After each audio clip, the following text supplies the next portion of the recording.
I'm talking now with Christopher Rice. He is the Executive Director of the California Disability Services Association. Mr. Rice, thank you so much for being here tonight. My pleasure. This event is very, very key, and it has a very high place, I'm sure, in your heart and certainly within your organization. Tell us a little bit about your being here tonight and the role that your organization has. The California Disability Services Association supports the activities of service providers for people with intellectual and developmental disabilities across the state. One of the key activities they all do is to support people in getting employment.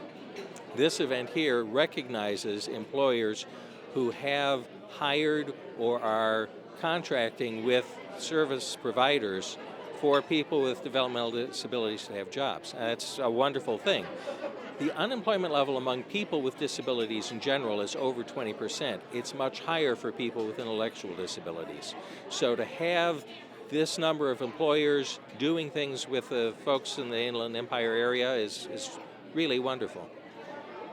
And it's important also, too, isn't it, for those employers in the area? We've already talked, you just touched on the job market, you talked about the unemployment rate being high otherwise for folks who don't have disabilities. But for those employers who are looking to make new choices and bringing people with disabilities on board, this is really, really an outstanding program for them too, isn't it?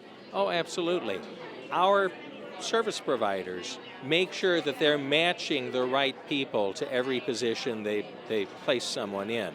They're finding folks who are tremendously motivated, who are anxious to prove that they can do the job, and as a result, what employers come back and talk about is how they get better attendance, more involvement, more enthusiasm from the people that are brought by our service providers.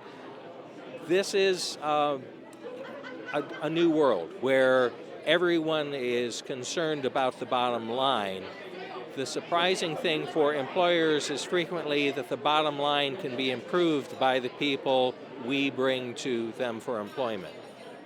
How key is it, looking forward, that the funding continue to come in for programs such as this? Any concerns looking ahead about new challenges or ongoing challenges that programs like this may face where funding is concerned? The challenges have been here for many years, of course. Through the recession, our folks were facing a reduction in their support from the state, and in many cases, reductions in the number of places they could place people for employment. Now we face new challenges with the Affordable Care Act and the state increase in minimum wage. We have people who are faced with paying their own employees and providing support for the Affordable Care Act, and at the same time, wages for people in contract work who have intellectual disabilities. So they're getting a double whammy, and at this point, we don't have any assurance from the state that accommodations are going to be made. That's something we're going to be working very hard on in the next 3 to 4 months. Christopher Rice, Christopher Rice, Executive Director, California Disability Services Association. Thank you so much. My pleasure. Thank you.